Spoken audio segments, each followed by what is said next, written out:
Environmental justice is everything for me.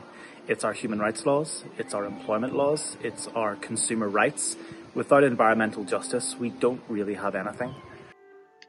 Ultimately, environmental justice is human justice.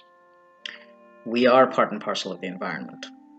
And from a legal perspective, the two need to start going hand in hand. Unless we maintain the integrity of habitats and maintain the integrity of wildlife health throughout the world, then we're ultimately threatening ourselves.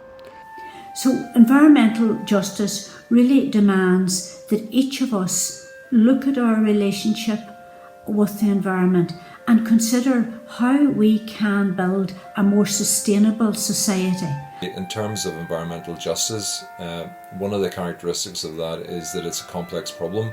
Environmental justice is very much shaped in the conflicts created by the systemic failures of our planning and regulatory systems. It's all down to money, of course.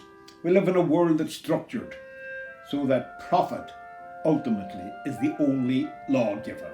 As Minister, I recognise that access to environmental justice is an important principle, which must be maintained as we leave the European Union.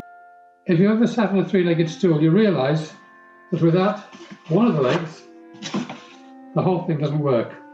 We need to see the linkage between the health of our people and the health of us as humans and its connection to the health of our environment being made more strongly and more obviously and more accessibly in our decision making. Governments don't lead, they follow.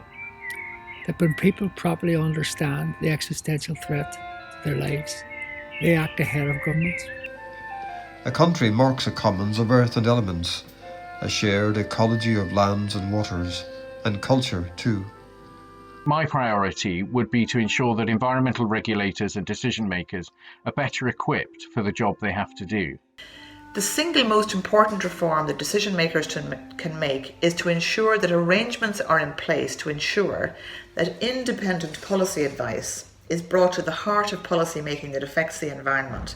And that basically means policy making across the board, but particularly policy making on the economy. A key priority for decision makers on the island of Ireland post-COVID is to enhance and develop cross-border collaboration on the protection of the environment. This extends not only to environmental governance structures, but also to the enforcement and implementation of environmental law. I feel very strongly that we need to work together as communities, and that involves our governments, our state, and it involves the market. Work on things that give life, that reconnect people with place. We need to ask ourselves if there's a better way that we can conceptualise property rights in agricultural land that would be more attuned to conservation concerns. I think it's time that we rehabilitated the boglands and give them their proper place. Sustaining the planet and our decent working life should be the priority for the age of new normal. So let's not build back to normal, let's build back better.